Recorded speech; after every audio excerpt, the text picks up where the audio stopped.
Wagwan peeps, One Media and a Preston Media. is it? So you don't know, so today is the launch of TankTalk's first episode where we'll be looking at sensitive yet relevant topics to us as Jewish students. Join us as we explore the breaking point, where we venture into different topics such as mental health, mental awareness, and topics of that sort.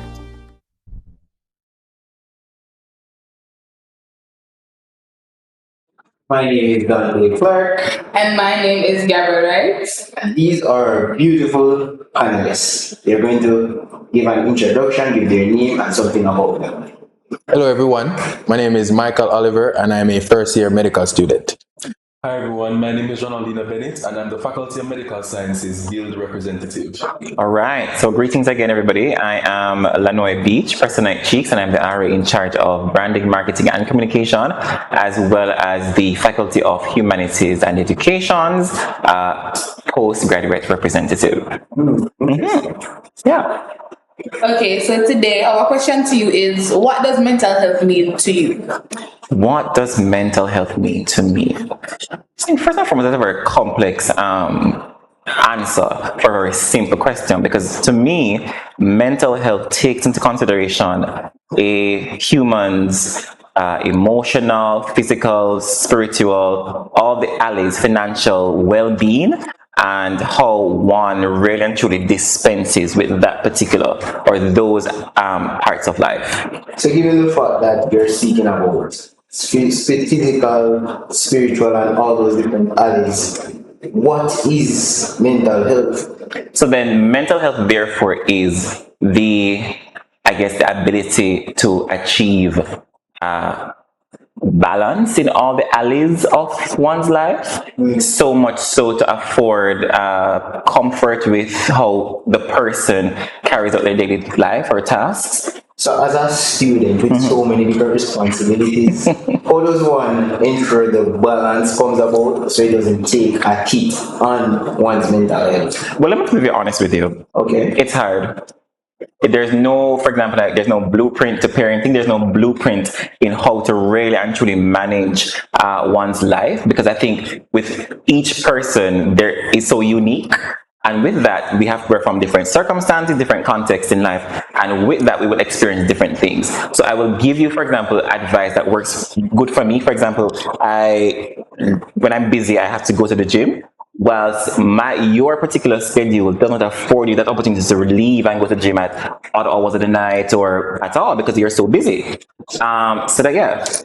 So, Mr. Medser, right? The same question to you as someone who has to be at guild meetings, at representative meetings, and have to advocate on behalf of the student, as well as being a medical student. In what year are you in? Fourth year. How do you balance all of that and try not to make your mental health falter? Okay. So I get that question quite often, and to be honest, I don't believe I myself I don't believe I really and truly have a comprehensive response to that. What works for me is dependent upon what my workload is like in a specific moment. For example, right now, October is an extremely stressful month. How I balance is just trying to take every day in and of itself. So if I have X tasks to complete for this day, I try not to look at what my entire week will encompass. So I focus on today's task instead of focusing on the week in its totality. So it's really and truly just pacing myself on a per day basis. When it comes on to other less busy periods, I'm a really organized person. So I do like to look at the long-term vision and planning for things, but sometimes that won't be possible if I want to remain stable. So it's just right now it's trying to take each day as it comes. All right, Mr. Oliver. Sir. My question to you is, given that you're so muscular, I take it that you go to the gym. I do. All right, so my question is, why do you think mental health is often overlooked compared to the physical health and the physical aspect of life? So I believe mental health is overlooked for the same reason why physical health is focused on, because it's unseen.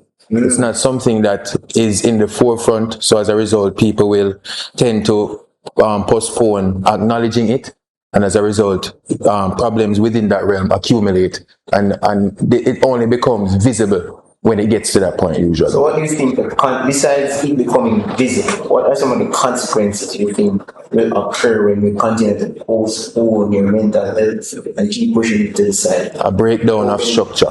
A breakdown of the structure. Explain to the viewers. So if you are going about your life according to whatever goals or plans you have, if you don't acknowledge both aspects of your life, the physical and the mental, you will after a while have to place your energy into the one aspect rather than the balance that would afford you the capability to endure for a longer period of time. So instead of being able to consistently go through with your structure, you will have to now put aside time to acknowledge that overload rather than being able to constantly go through it. And I think Metsa also said something similar. Would you like to take a shot at the question? Sure, I would like to take a shot. So, in terms of mental health, it's really and truly one socio-cognitive ability to actually cope with their daily stresses. Socio-cognitive. So, socio-cognitive in terms of the cognitive process that allows human beings to effectively socialize with other individuals. So, for example, it boils down to our interpersonal reactions, how we relate to one another, how we engage with other persons.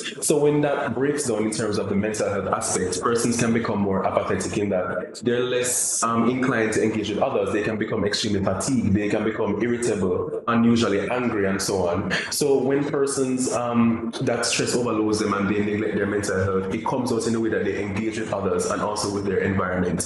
When I say environment, it can look like things, they stop cleaning their rooms, they stop coming outside, they start neglecting their personal hygiene, and so on. That speaks on a sociological concept that we're learning in school currently, right? About whether the socialization, the fact that once you become so in depth with your mental illness or with your mental state that you become to neglect your social life, right? You start to not showing, you don't study, you tend to not go to classes, and you even falter with friends, right? As someone who is balancing so many different responsibilities, how do you ensure these responsibilities don't affect your social life? To be honest, I don't think I'm doing a very good job at that because, I mean, I have to be real. With the number of responsibilities that I do have, I do find myself neglecting my interpersonal relationships quite often, and sometimes I do find myself, as I mentioned, becoming irritable. Sometimes I have difficulty sleeping. So if you text me at like 1 a.m. in the morning, I'm probably up doing work. So to be honest, I can pretend as though like I'm here and I'm balancing things and I've figured it out because I really haven't, and my friends would agree that I haven't. So, but I think really and truly, if you're at my points, and it's something that I've been thinking about doing, for example, our faculty has a personal professional development officer. I think I need to go see them, right? And I also have a mentor who happens to be a psychiatrist, Dr. Kazahara. I think I need to talk to him more. So really and truly, looking at what I need to do, I recommend that if somebody's in my position, they should reach out with the available resources. For example, SciTech as a wellness officer, FMS as a PPDO, and if you have a mentor or somebody that you can speak to, you should try and engage with them. If I may jump in here, I think because you mentioned mental health disorder and mental health illness, I think and the clinic with amongst those persons actually study biology can help as well. We have to first start at the definition. What really is a mental health disorder versus a mental health illness? Because I think that's where the cloudiness comes from. Because I can be going through a mental health illness. For example, I am depressed I'm currently in a depressive mood, but I'm not clinically diagnosed with depression, which is a mental health disorder according to the clinics, the medical professionals. And I think that is where we need to start from, because many people are not necessarily mentally ill, but just experiencing one of the tenets of mental illness. For example, you are going through your degrees, and just in terms of coping with loss, whether familial or in general, you fail a grade or fail a subject, that can put you in a depressive mode. Am I really and truly depressed? Or preparing for an exam? Some level of anxiety. Anxiety. Am I clinically diagnosed ADHD? So you know, first of all, that's where we need to start the conversation. I think, or the powers that be need to also start there, because that will help with terms of stigma and just letting people recognize that really and truly this mental health disorder conversation isn't centered solely around the idea of madness, but it's just centered around the idea of persons experiencing different feelings and emotions in different contexts of our lives. Okay, and you're speaking about resources and stuff. I think one of the national organizations that can bring awareness to that, or as well as bring forth the definition, is Jamaica Mental Health Advocacy Network. I don't know what the abbreviation is sound like, but that's also an organization where you can look towards to get concrete definition, where we can therefore seek further help. Okay, so you guys would have mentioned that you have struggled and that kind of thing. So I'm sure that these struggles would have pushed you to a certain point, a breaking point, right? So in reaching that breaking point in your life, what exactly? Well, how did you get there, and like what would have allowed you to realize that you were at a place where this was too much, and what did you do to address it? Michael, you want to go first? Sure. So, this specific point in my life occurred in the last year of last semester of me getting my master's in biology, where I was an athlete. I was doing powerlifting then. There was a lot of work for me to do. I had to go to school on the weekends to do my research and stuff. And I was alone. I wasn't with my family anymore, and so on and so forth. During that time, it felt as if I couldn't manage it all. And what I did was focus on what was really important at the time. I took a step back from it all, thinking that I need to get this done in a certain amount of time. I need to get this done to a certain level, and focused on the fact that I was given the opportunity to do all of these things. And that shift in perspective allowed me the strength and the endurance to push through that time of my life. So from thinking it's too much to now thinking, okay, I'm thankful for the opportunity to do this, is what really did it for me. So sometimes a mindset shift can aid. Perspective, indeed. Your points and views? Yes. Right. So I'm shifting in my seat because a part of me like I don't feel like I already talk about this, but right, so there are two particular instances, right? The first instance is when I was in my final year of Kingston College in Upper Six. And at that time I was a quiz player. And I was a quiz player. And we had reached the third place playoffs against history. We won.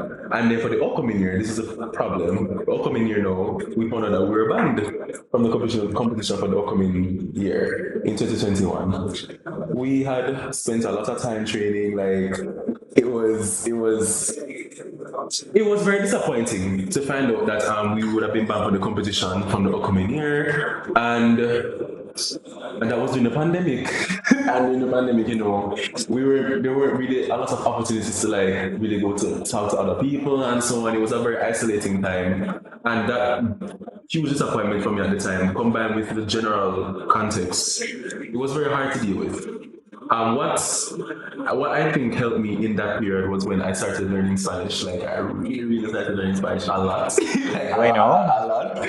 Pero por supuesto que sí. And like at least there was that benefit. Like my Spanish is at a really good place right now, I guess. What was it worth even presenting a guild retreat in Spanish people? What was the statement you just said? I said por supuesto que sí, which means of course, essentially. And that was a really difficult time. But the second time is actually in university now. That I feel was even worse than the previous time, because in a particular year I ran for a certain position on a certain hall, and I lost that position, and I lost the election, and then from that point on things just went very, very, very downhill in a very sharp space of time. Like a really short space of time. Like my academics was faltering as well, because like I started receiving some grades that I've never seen on my transcript before. Like I was crashing out. Like I was was living on another hall during summer. I had to leave that hall because the summer period elapsed, and I had to be traveling from Clarendon to school for the first time. I used to be able to live on hall. It was terrible. it was disastrous actually. And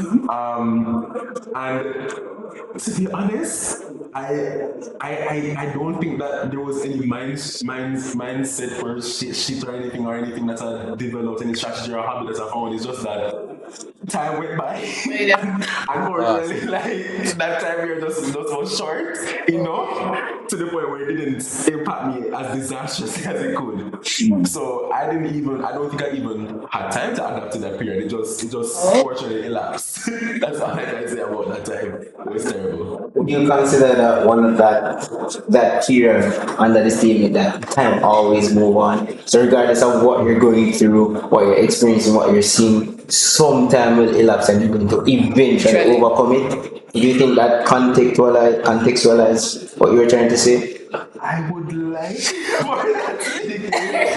But like I said, I'm going to be honest, I think that's true for some people, and I think that was true for me. But I don't think other people would be as It definitely helps to think about the fact that there's nothing that's permanent. Everything passes. It helps. Yeah, man. And that's the thing with mental illness, right? What works for you may not work for you. Right. So you have to get the necessary help. Speaking about one of the resources that we're plugging in is Jamaican Psychological Society. Right? You can go there, you can get psychological evaluations, you can speak to them, get to understand what you're going through, how you should be going through it, or what's best for you to do while you're going through it. But to go back in, I think you have something you want to say. Yes, you see, my objection to this idea of mental health and resources and access is that too often, unfortunately, we are a very reactive society. Reactive society. Because, for example, to mental health and the repercussions of not reacting or being proactive too. So, for example, let's be real, I don't know what has been happening over the past week, but every time I scroll on Instagram, whether it's the Gleaner, whether it's This Is a Blast, whether it's American news or just global news, I am seeing Norbrook man commits suicide, Judge commits suicide, Tyra committed suicide. What's going on? And I think, for example, the places that you just mentioned and the other places that are there, Chris, I mean, all was good and well enough with the wellness bench and all that. But what else? What more are we doing? What are we really doing for people?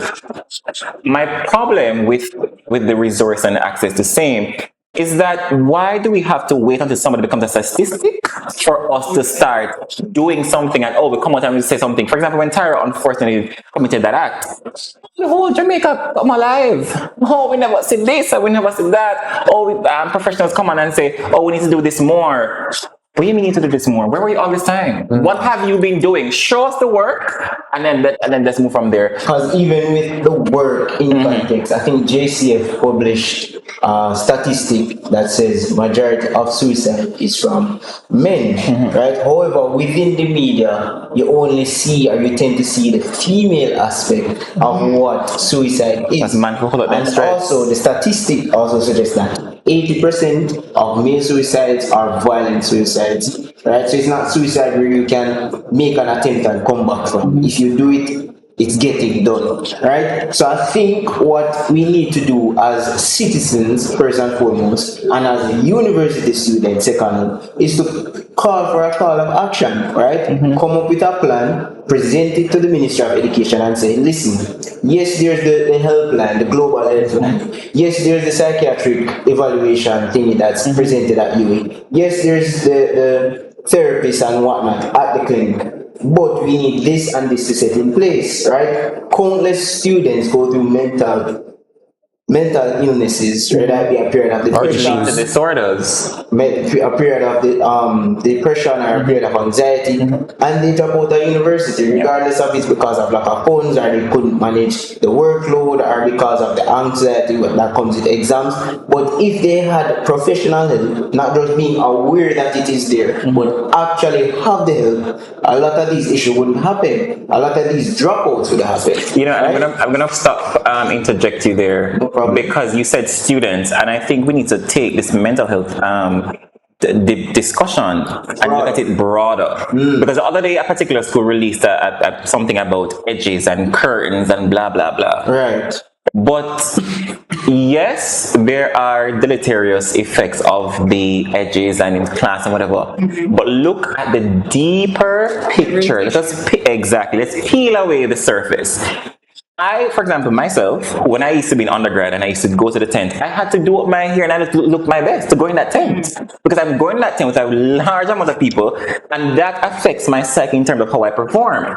So I see the value in looking good and going to the extent of, laying the edges every other so second or so. Because for me, that gives me a morale boost and I will then therefore perform. I'm not saying that some of these people who actually do perform, I need to, do a research about that. But I'm saying, our people are stifling, especially students, in terms of these rules and, the frameworks and the parameters with which we should work and operate, and not really understanding and realizing that some of these things are affecting us mentally. So it's perpetuating the issue. It's like you're stifling my creativity or my freedom to express. And what's also interesting is these disorders usually begin in high school. Indeed. That's where peer pressure is. That's where the anxiety builds. That's where the sadness come from that develop into the depression. And as they grow up and go into the working world, because you're saying you're trying to take it away from students, we tend to see it in the workplace, right? Even with the firefighters that we saw a multiple of them that went up on a certain building, wanted to jump off, and we just getting a hug, an expression of feeling, That changed the whole world, and it changed our perspective. They came down and decided, you know what, life is worth living again. Life little bit governed, right? So I think we really need to champion the argument, and as I said before, in the capacity of student, however, we need to provide the government with an action plan that we think can work. Right? I think that's where the conversation needs to go. As you mentioned government, I want to say, with all due respect to Mr. Christopher Tufton and Miss Senator Dana Morris, I hope I got your name right. What happened? What did you do when you were a student, growing up with the pressures of life and all of that? What did you do to deal with that particular pressure? Because let's be real, were they not students as well? Were these persons who are putting and implementing rules? What did they do in their time growing up? Yes, the times have changed. It's a whole new digital age now. We have access to the screen or whatever. But what did you do? What was your experience like? And to add to that, and this is for the other two to join in the conversation, do you think that schools and workplaces are doing enough in regards of mental health and mental awareness and the mental impact on their workers and students? Well, to go back to what Cheeks was saying in regards to feeling perceiving yourself, your perception of self affecting your confidence, which overlays into the issues of mental health. I feel like schools should start moving away from focusing on those things that aren't really related to what school should be about, and allow for students to be able to participate in that action from a place of confidence rather than feeling low. Because if you're from allow them to be creative as well in their perception or their demeanor, how they look, because these things they might affect them being in class, but it's very negligible if we really acknowledge it. Because and by allowing them, university space, you have people with grades, you have people and it doesn't affect their learning, right? And we have a guild representative here, right? We have a postgrad representative, right? And you have other student leaders with high hair, right? With edges, right? So is it really the fact of the matter that these are affecting the academics, or are we still within a But colonial? Dante, But let's not get look in Parliament. I have to just plug this. Look in Parliament. There are Rasta people in Parliament. No, Yeah. back in the day, Never happened. could you have a Rasta in Parliament? Just saying. So do you think there are things being put into place to allow for that transition? Well, it is, but I think we need to take away the double standard. If Rastas can now be allowed, or let me rephrase, if persons of a dread appearance can be allowed to operate in Parliament, where you are making the laws of the land with which we live and govern, why can't I, as a student, wear my edges? How does that affect my performance? Cover my dreadlocks. Why How does it I, as a affect them? student, have to cover my Exactly. dreadlocks? Are we saying that I must be ashamed of my hair? Indeed. Well, that's a whole other matter. Does that induce some level of anxiety It does. and sadness? There we go. That's the link. So we have to be careful of what we're seeing and what we're doing. In terms of the entire government, however, right? How we see the government practicing, how we see the government advocating, right? Are they going in a direction that we think is favorable for mental illness, for mental awareness, for mental disorders? Mr. Med student? Well, that's a massive question actually. Is our governments going in a direction that is favorable to the amelioration of mental health issues? Well, what I will say is that in terms of addressing mental health as an overall I don't want to say socio-economic, but a whole social cultural issue, I think that would require a stance that would start from in terms of how individuals are socialized within a society. As you previously pointed out, men represent in an overwhelming majority those individuals who commit suicide. And I think that in terms of actually addressing that, we have to start from the fundament, the roots, as Lonoy pointed out. So is our government moving in a direction? I would say yes, but are we there yet? I wouldn't say that we are in a place where we are optimized in terms of that social transformation that is necessary. In terms of, for example, how individuals or how students specifically at, for example, our secondary schools are treated in terms of, for example, their expression of individuality and creativity to the behavior and so on.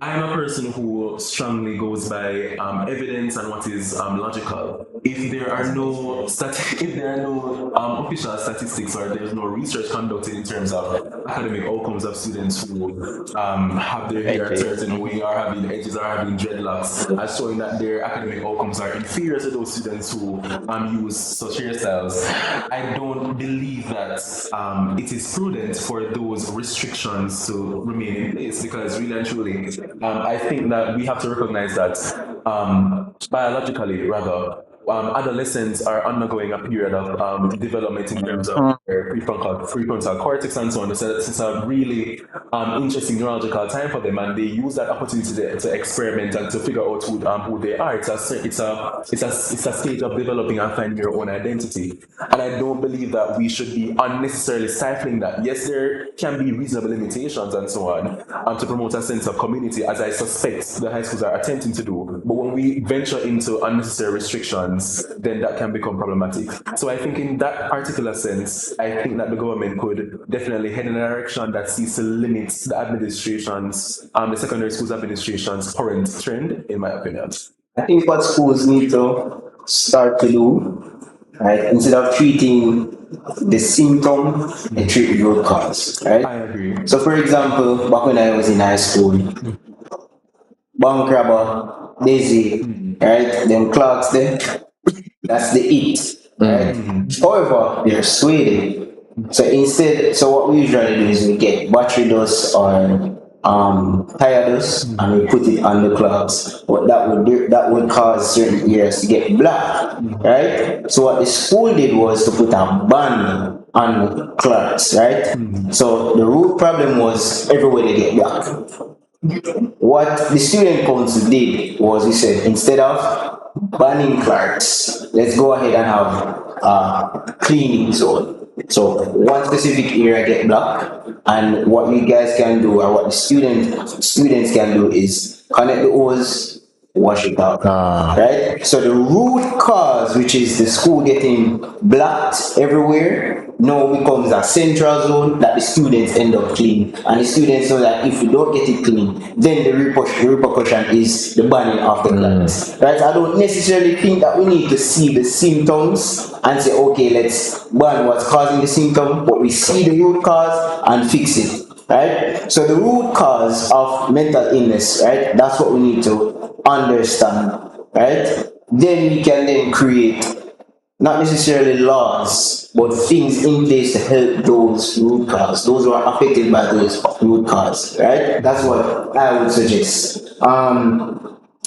Think about what everyone is saying by calling you lazy, yada yada yada. If you're someone who is doing a bachelor's degree, a master's degree, whatever degree that you're trying to get, and you feel overworked, you feel tired, take a rest day, right? Rest is productive once you keep in mind your end goal, right? If your end goal is your degree, you take a day, go and have a trip, go to Cafe Blue, sit down, get a cup of coffee, have a conversation with a friend, watch a movie, do something that can let you feel more relaxed. And then you get locked in back again tomorrow, right? And if you have a rest day every week, just like with your physical health when you're going to the gym, right? If you go to the gym 4 times a week, that's 4, 5, 6, 7, 3 rest days, right? So why should you continuously put yourself under psychological and mental strain, but don't give your mind some time to ease, right? So that's my pointer. Always take a rest day. I think Gabby can give what's your point out? Sure. So in listening to you all, I would have realized that your struggles in mental health or your struggles in balancing everything, I would say that a support system is very important because you would have struggled and you said you were adapting, you were in a new environment, you don't have somebody to support you, you don't have someone who really understands you. And a lot of the times I would say that that's what we need, just somebody to understand that this is a struggle, this is hard, and I need help. So I would say something that you need to focus on, or something that you should try to get if you're struggling mentally, is to find a support system. Find people who are honest with you and who understand what you're going through and who can sympathize with you. So that is my biggest thing, honestly, because we need each other. We are human beings and we need help and we need support and love. And to add to that, just in case you're one of those people that are introverted and don't want to speak to your friends about certain things, Jamaica has Jamaica's mental health and suicide prevention helpline, which is provided free and 24/7. Yeah, I mean, I guess I'll just wrap up for the panel. Just be open. That's the thing. We understand the causes and therefore and the repercussions, of course, but persons just aren't open to the idea of getting help and acceptance, because that perhaps is a part 2 discussion. But just let's be open to the idea of acceptance and help. And don't live in fear. Yeah. Don't live in fear. Please don't. For those who are not living in fear, if you might show me. Part 2. But acknowledge. Oh, yeah, that's a good one. Ladies and gentlemen, thank you for watching our first episode of TankTalk. This is a continuous thing that we do every year. Right? The first episodes are usually on mental awareness, mental health issues, and stuff like that. So you can continue to watch us and see where we go, where we spin from here, and see if our call to action is actually going to work. Who knows what is in the pipeline? My name is Dante Officer Clark. And my name is Gabriel Mulan, right? And thank you for watching Christian Media TankTalk.